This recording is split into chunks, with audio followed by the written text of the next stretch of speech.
Welcome to Meet the Toberts. This is a podcast for those early in their medical careers and medical training, and anyone else who's interested in really seeing inside the lives of a medical couple. That's what we are.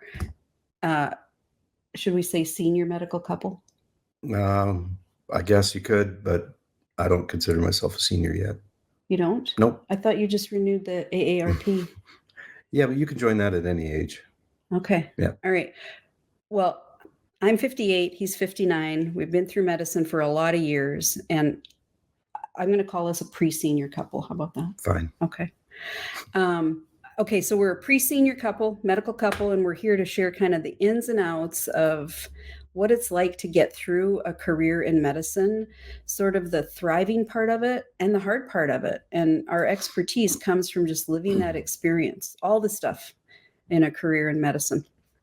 So introductions, I'm Sue Tobert. I'm a pediatric cardiologist by training and a certified physician development coach, and apparently a relatively new podcaster.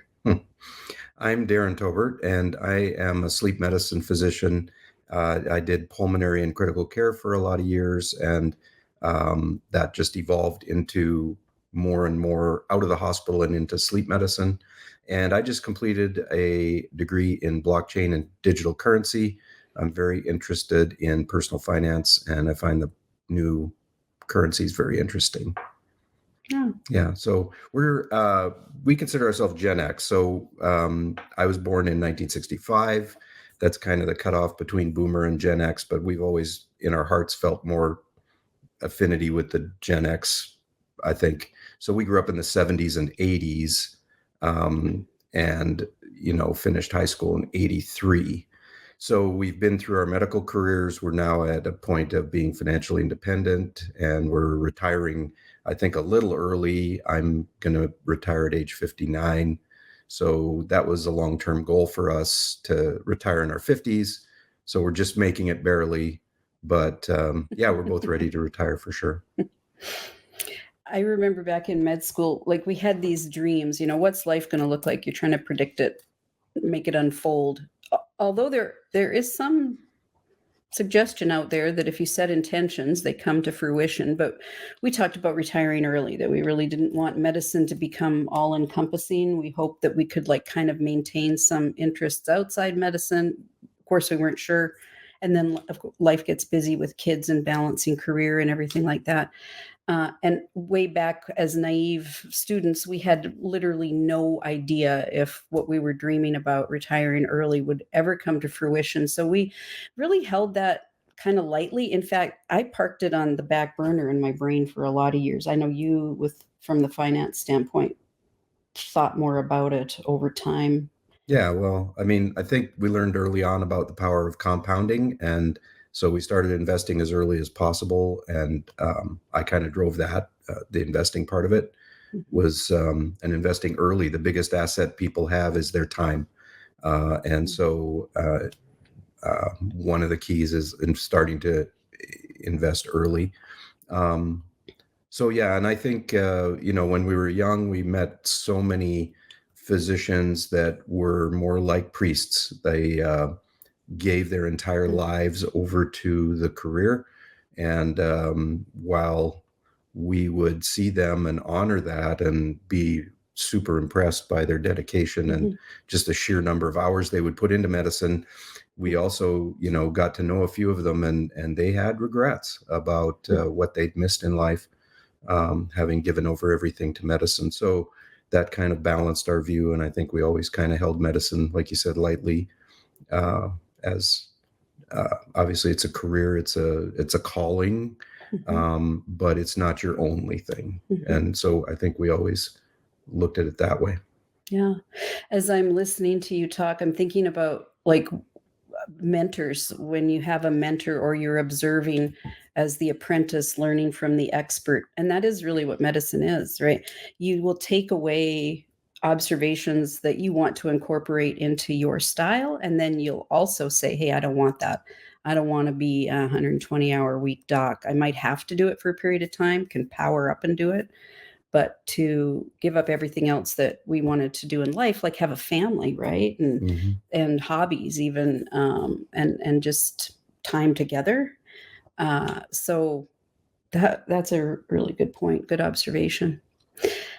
So in our mid careers, we were like totally busy trying to raise kids and balance work life, family stuff. And as we mentioned, we weren't certain we were going to kind of reach these long term goals, but here we are. And we're here just to share this journey with you.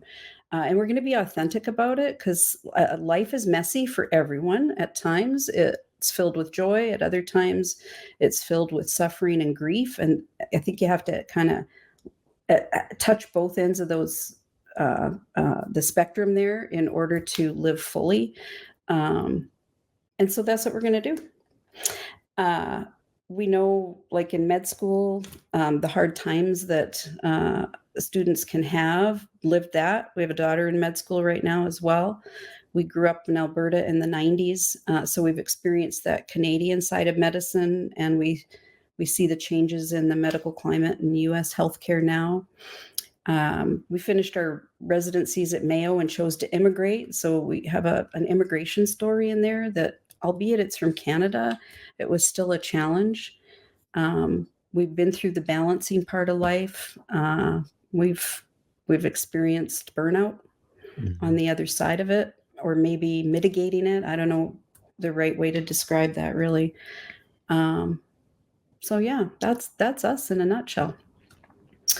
And I guess I would say too that we know we don't have all-encompassing experience. Like, we're not here to, try and be experts on anything except our own lives. We do have peripheral experience in some of the tough stuff too, like friends that have experienced infertility and divorce and addiction and financial challenges. Mhm. We have other stories of our own that we've experienced too. So we'll share some of these and some fun lessons along the way. Mhm. Yeah. Anything else to add to that? So, yeah, I think one other aspect of our lives that's important is that we are a long-term married couple.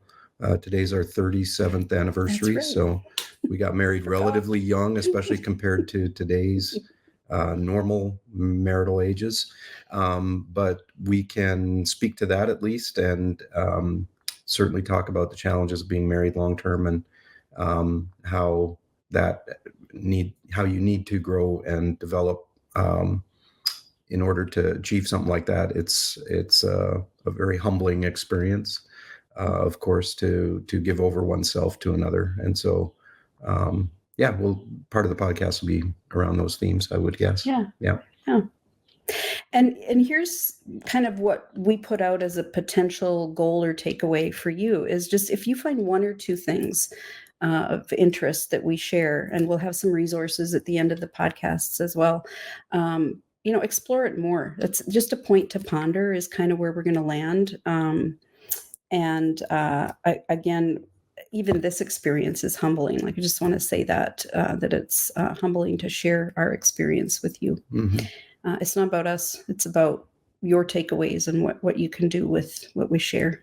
Yeah, hopefully you guys can pick up one or two things from our lives and experience. We certainly, if you copy us, you won't be unscathed, because we certainly aren't. We are definitely scathed over the years, but we can at least share what we learned from that, and possibly help you mitigate some of the scathings to come. Scathings to come. Mm-hmm. That's like a meme, I think. Right. It's like being proactive. So much of what is in the burnout space around medicine right now and the healthcare industry is like, how do we react to it? How do we respond to it? And we're all about being proactive. That's kind of what we've always done in our lives, is try to think ahead. Sometimes you can get caught up too much and start to ruminate on stuff and worry excessively. But do you think we're excessive worriers? No, I don't know. I worry a fair amount. How do you? I don't always see that. No, I don't not always share it. Okay. But yeah, I mean, well, in any financial journey, there's worry along the way, right? Yeah. Are we going to meet our goals? What's the economy going to do? Yeah.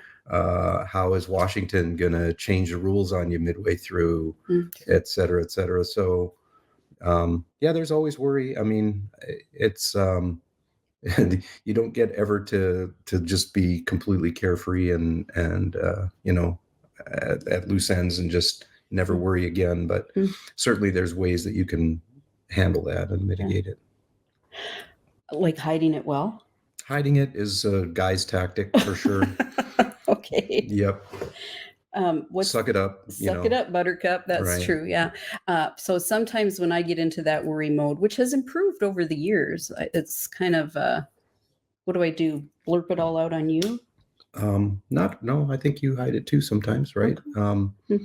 But yeah, I mean, we do try to talk through if we're having major worry or if somebody's really hurting or distressed. We certainly turn to each other first, I think, to share that. And so that relationship is super key to make sure you've got a friend in life that can walk with you.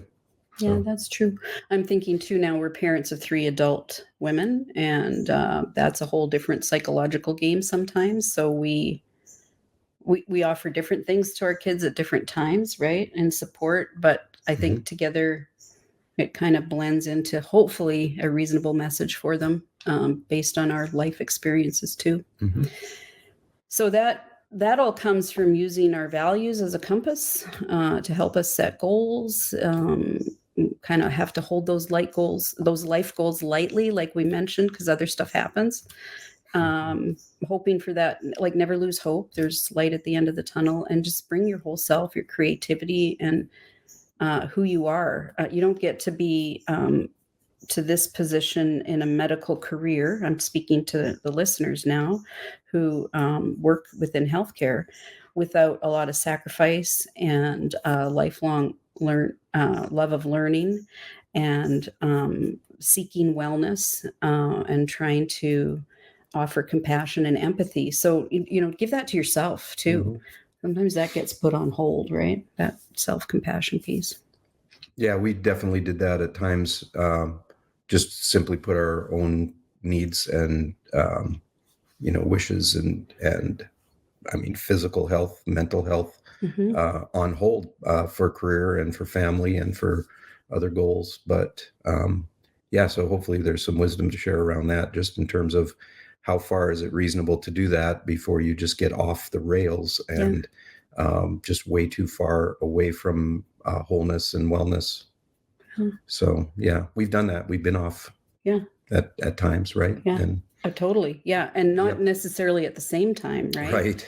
But just how lopsided you can get in that balance of your own well-being and your career can be like major, right? And I'm just thinking of some of the colleagues we've lost over the years because of that. So bringing awareness to it is part of what we want to share. Yeah. Well, so let's just shift a bit and talk about how this podcast came to be. The Influent team found me on LinkedIn because of my coaching practice that I've done now for a few years. I think maybe one of their team members stumbled across a blog or a podcast that I did as a guest podcaster and reached out. And as we explored it more, all of us, the Influent team and ourselves, we just thought maybe there was some value and uniqueness in what we have to share as a couple.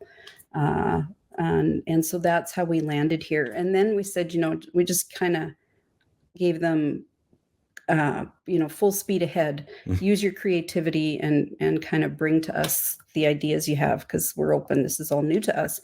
And they came back with the Meet the Toberts, right? As the title. What was your first response to that? Yeah, well, that with the picture, I just thought about Meet the Fockers, right? Or Meet the Parents movies, because those were some pretty hilarious movies. Yeah. So we did a little kind of review of those. Like, what were some of the themes of those kind of iconic Fockers movies back in the 2000s? And one of the things I asked you is, are we as weird as the Fockers? I don't know about that, but we've had some pretty weird episodes. Okay. Like that time you brushed your teeth with Preparation H. Yeah. You want to talk about that story? You want to put that out? You're going to talk about that the other night in a social group. I think we need to save that for another episode. Do you think so? Yeah, that's a Is whole that like a episode in itself cliffhanger? almost. The time I brushed my teeth with Preparation H. Okay, we're going to come back to that maybe around the time we just talk about family life, right? Sure. Because like stuff happens and moms get confused in the dark. But anyway, more to come on that. But we do want to dial into one main topic that came out of the kind of the Meet the Parents movies and Meet the Fockers movies. Yeah, so probably a lot of guys would be able to identify with Robert De Niro's character, Jack Burns, kind of CIA agent as his real job, but then he plays a florist by day. So kind of the whole dual life kind of thing. And I think a lot of guys have at least a couple of lives going on. There's an internal life and then what they project to the world. So that's something that we can talk about. And then, I think just the whole idea about a circle of trust, like especially guys, especially guys have a pretty small circle of trust. Like, yeah, because we don't talk a lot about feelings and about like those are things that we guys especially tend to keep very personal and private and not talk about a whole lot. And that's one of the reasons why we see men just don't have friends, at least not like they used to, right? Mm-hmm. And we used to have maybe a wider circle of trust, and various things throughout the years may have acted to kind of shrink that around guys. Mm-hmm. So I think from a guy's standpoint, just that whole circle of trust thing kind of resonates. Yeah. So I just have to ask this question. Do you think that you're stereotyping guys by saying that? Yeah, probably. I mean, but no. Well, I am, but I think those are kind of valid stereotypes. Those are real things. Or archetypes. Maybe they're archetypes. I don't know. Yeah, interesting. So my circle of trust is like, I love the term circle of trust. Circle of influence is different, right? Circle of trust is who I'm letting in.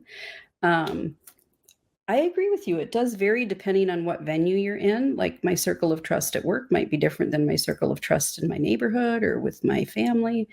So how does it contract and expand? But then how do you bring all of yourself authentically into that circle, no matter what, right? And trust is interesting because even just making sure we're at the same page on the definition, right? It's like this reliability, being truthful, the strength and ability really to kind of be to have integrity and be present. And that's I think like that's what we value as clinicians.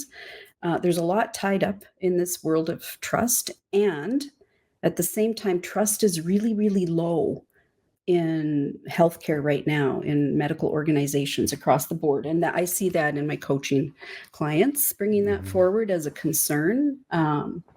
So, yeah.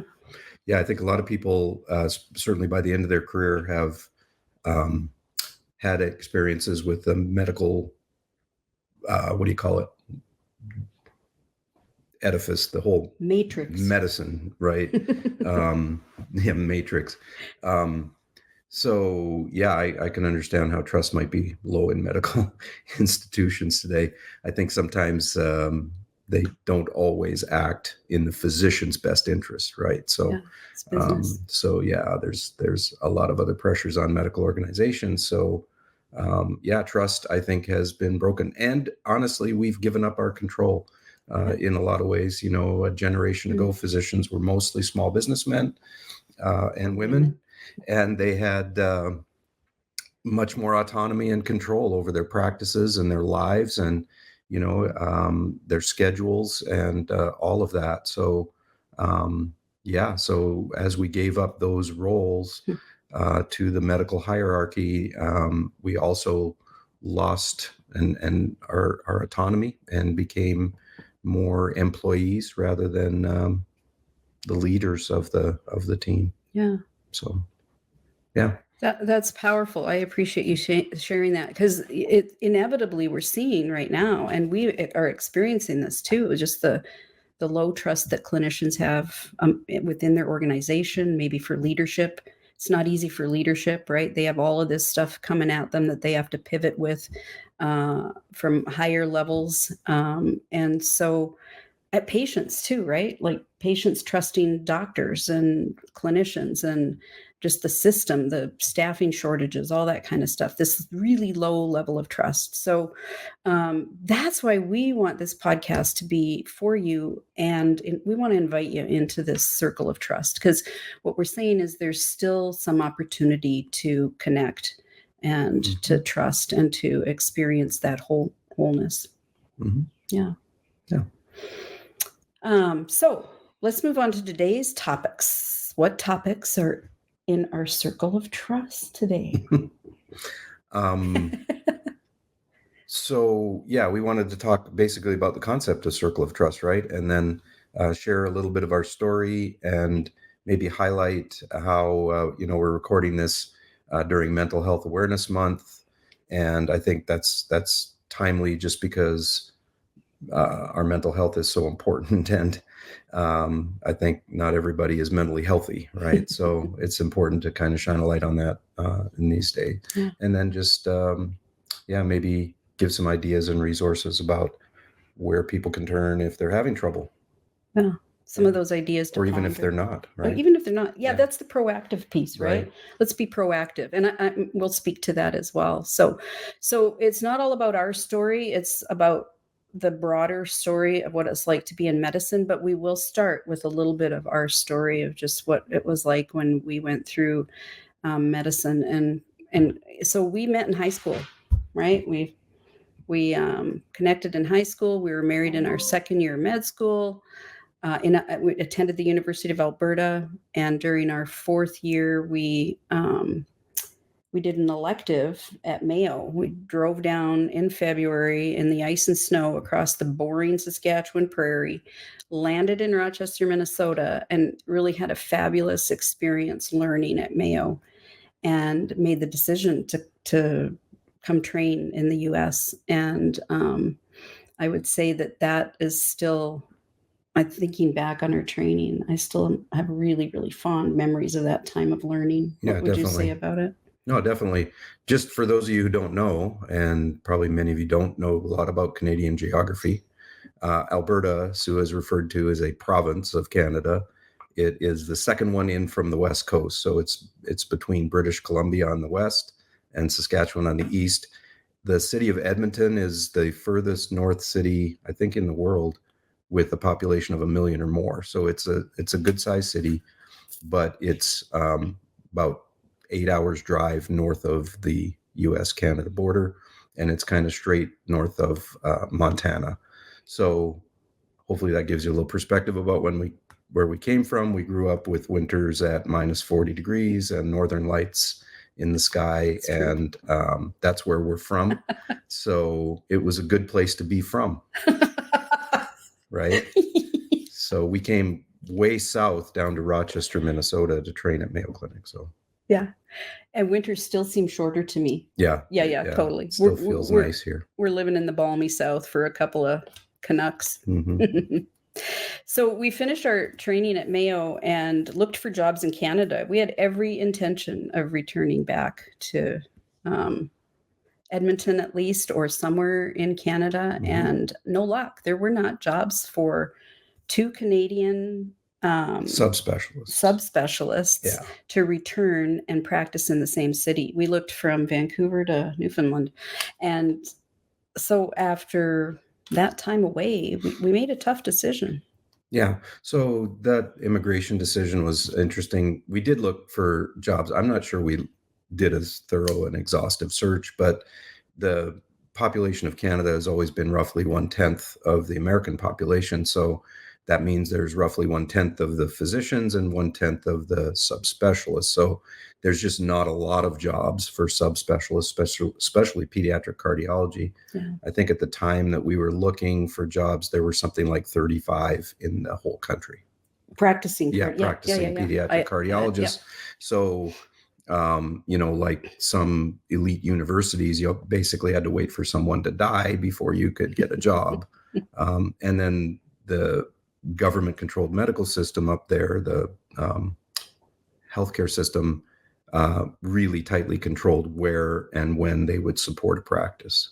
And if you didn't have the government support for your practice, you couldn't just hang a shingle and start competing. So there were very limited opportunities. That's shifted for us in Canada. Years. I think it's shifted over the years. There's more private medicine there now. Private radiology. Yeah, there's different areas where it can be private, but there's only one payer, right? So as opposed to here where we have our clinic sees thousands of different insurance plans, in Canada it's one. And so the negotiation between the physicians and the one payer is kind of one-sided. Like they will just decide how much they're going to pay for your service. The only way the doctor can vary his income is by seeing more or less people. So even that can be limited, though, maxed out. Right? Yes. Yeah. And they sometimes even set max salary caps for various specialties. So, so there were a lot of reasons for a Canadian physician to leave and come to the United States. And that's still true today. I think a lot of Native Canadians that train in medicine end up leaving the country and coming here. And so a lot of physicians in Canada are immigrants from other countries that come to Canada. Yeah. It's interesting. I think at least 30% of our class, our med school class, immigrated to the U.S. It's probably more than peppered all over the country. So, So, after searching for jobs, we made this really hard decision to not go back to the area where we're from, to family support, and to choose to try to immigrate, which is a whole adventure in itself, trying to get sponsored and, have it accomplished. And that's probably another story for another day too, that there's just tough stuff around immigration, and we recognize that. And I think when we encounter foreign medical grads, our hearts really are touched by the journeys, and hearing those stories, I think is of value. So with our immigration experience, we landed in Iowa. We worked in an underserved area. We were committed to work there for 3 years. We stayed for 6, and then we landed in La Crosse, Wisconsin. Here we are now. And, one of the things that became evident in those first early years of practice is that we did end up with this lopsided relationship with work. We didn't set clear expectations in the beginning. For instance, I was the only pediatric cardiologist in town and was on call 100% of the time. I don't advise that, but I was young and naive and thought it was doable. Similarly, you, from the ICU standpoint at that. Yeah, I was the only board certified critical care physician in the Waterloo, Cedar Falls area. And so that was a challenge just because there were 3 hospitals and an open heart program. And there was one other pulmonologist in town who could help out. And so it was pretty easy. It was a setup for burnout. They're underserved regions for a reason, right? They're underserved. So there's just a lot of demand for physician time in a immigration type practice. And so it's a setup for burnout for sure. Your schedule's instantly full, your schedule's instantly over full. Like you were on call 100% of the time. I shared call with some internists and we got along okay, but it was still a lot of call, and they would call on me for critical things too, even when I wasn't on call. So it ended up being long, long days and nights. Yeah. And I think we didn't know what we didn't know then, right? Like this insidious nature of burnout back then. And I say back then, what are we talking, 20, 25 years ago? So that burnout wasn't even a topic that was talked about. You had your doctors with addiction, you had your doctors with mental health issues, you had your doctors who died by suicide. Burnout didn't even fit into that, which could be all considered kind of the preclinical findings of the worst case scenario. And we were experiencing it, fatigue and overwhelm. We were just way too busy. We hadn't set the right expectations with our work. But it was pre-kids too, right? It was, well, for part of it. Yeah. So, and at least initially when we immigrated, it was pre-children. And so we were young professionals and we felt we could handle it at that point. And so we didn't initially feel like we were taking on too much. And then in retrospect, as you go into child raising, childbirth, and, babies at home. Then it clearly became overwhelming. Yeah. And, that's when more things get layered on, but very little gets taken away, especially in the work environment. Then Right. there's still more expectations. So poof, the cup overflows in a not so great way. We were given the opportunity to reprioritize, though an opportunity came up in Wisconsin, and we had to do some hard thinking. And what became apparent for us is that we did need to choose to reorganize our priorities, because what had happened is it went from the priorities that we were living in at that time in Iowa were work first, family next, and for us faith is important. It was work, family, faith. And where we landed and why we moved is that we wanted to kind of restructure to really getting family first and switching that all around. So work was last. And for a young couple who are finally earning a paycheck after how many years of delaying gratification and training in the Canadian system, we didn't have as much student loan debt as some individuals do nowadays. But we chose to take a pay cut, move to Wisconsin, kind of reprioritize trying to keep up with the Joneses, and recenter the focus on our family. Yeah. Was kind of we went from this habit of just adding more stuff to subtracting and minimizing, which was totally refreshing and probably saved us from major burnout for a few more years. Yeah. So, and here we are, 22 years in Wisconsin. How would you rate our work-life balance right now? Well, it's really good, right? You just retired a couple months ago. I'm on a very short glide path to retirement. Within the next couple months, I chose to work 4 days a week instead of full time. About 3 years ago, best decision I ever made about my career was cutting a day out. I would highly advise that to anyone who's feeling stressed. Just having 1 day free during the week where you can actually do interact with places that are only open during business hours. And interact with your wife. Yeah, that, and being free for like a haircut or go to the bank or stuff like that. So yeah. I think our work-life balance is great right now, and it's about to become fantastic when I retire. So. Yeah. And prior to this, it was hard for a variety of reasons. It was harder just, getting the kids launched out the door, and kind of the whole thing we already hinted about with medicine and the trust issue. Are we as satisfied as we want to be right now in our careers? And are we as aligned as we want to be with our values? And part of my decision around retiring was for my own health. And then also just to kind of realign my priorities again, right? So let's shift here to talking about just mental health and well-being. We've kind of hinted at several different things there. And basically, we're human first. We're human before we're physicians. And suffering is part of the human story for all of us. And it often refines us.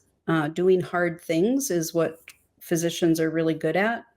And choosing to self-sacrifice is kind of another attribute we see a lot in medicine. And then when our own suffering begins, there's stigma attached to reaching out for help, right? That's back to this circle of trust. If you can't trust in your own healthcare environment where you're working, how do you reach out for help when you need it, right? And nationwide, globally, this whole issue around stigma attached to healthcare providers worrying about reaching out for mental health services is and it is terrible. Getting better over the years. Getting better. It's definitely getting better now. Institutions have employee assistance programs that are non-judgmental, and you can reach out to these type of resources if you're struggling, for sure. And they will help. They can't always fix the immediate problem, but they can certainly help you get some perspective on that. And, flesh out the problem a little more, and help you navigate your own feelings around it and so on. So it is getting better. Back when we were in the 80s, there was no such thing. I mean, it was just like, it was assumed that physicians were super strong, resilient, could handle anything at any time of day or night, and life and death decisions, 3 a.m., no problem. Get up and be at clinic at 8 in the morning. Yeah. And so it's getting better, but it's still, I think, a big deal. And hopefully this podcast will kind of allow discussion around these areas, and just to let our audience know that, hey, we've lived through some of that in a not a good way, and there are definitely ways to navigate now. And Sue's an expert in that area, so I think some of her coaching experience and approach is extremely helpful. So, yeah. As you're sharing that, I'm thinking that, we're in this really narrow lane of training, and we, in medicine, we kind of get stuck in this rut of kind of focusing on the learning, the kind of the logic, the technique, all of that aspect of medicine, and we put kind of our existential selves on the back burner. And people give up hobbies when they're in medical training. We see it now in our daughter and her classmates, right? There's hardly time to go for a workout, the things that should be refreshing to you. And so when you live that path of just kind of this essentialism, practicing in this narrow lane of just doing your work and learning, that really starts to create that mounting stress. And then what are we taught about personal stress management? Not much, right? So then we're on this journey of self-discovery. And the other thing I would add there is that you don't be, well, I guess I don't really want to advise. I just want to kind of share that I personally had to come to a point in my life where there was enough burnout and stress that I knew something needed to shift. And so sometimes some of that outside pressure that results in that refining is necessary in order for shifts and paradigm shifts to happen.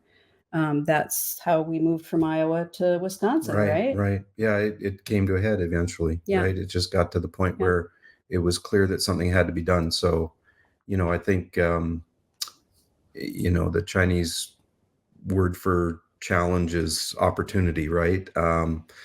Double meaning kind of thing. So if you are facing challenges and stress related to work-life balance, feelings emotionally, depersonalization, all these things that happen with burnout, we're here to tell you that it is real. We've lived it. And there is another side to the whole thing, but navigating it is challenging, and hopefully we can help with some of that. Yeah. Yeah. And choosing to, I think, not only be aware of the challenges you might be facing, but then to choose to rise up out of that mud puddle, to somehow move from that negativity bias we tend to live in, that cynicism and all of that. How do you muster your energy, right? It's possible. Not always easy, but it's possible. Yeah. So good awareness. And we'll share some of these experiences as we kind of go through our time together. So the other thing we want to mention is some of the resources, and these will be available at the end of our podcast as well. These are some of the kind of changes that Darren's talked about and mentioned, that things are getting better. We just want to bring to our awareness the Dr. Lorna Breen Heroes Foundation. Dr. Lorna Breen died just at the end of the pandemic by suicide, and her family has just created an amazing resource for states and for legislators and for individuals in order to begin to overcome some of the stigma we're seeing around mental health issues. The Safe Haven Initiative from the University of Virginia is starting to expand beyond that state to say, hey, we're able to offer ways that you don't have to even be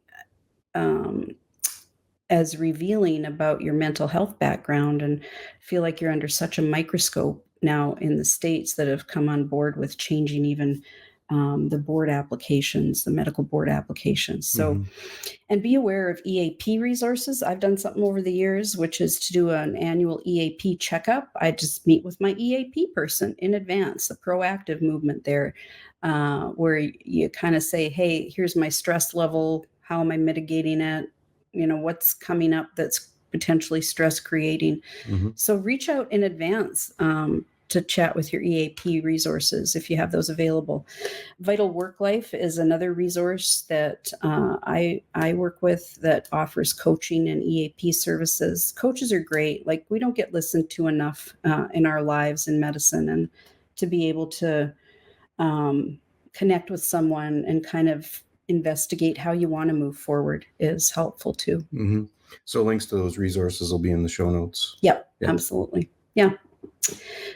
So we'll bring the discussion in for a landing just with the time that we've taken today. What's a point to ponder from what we talked about?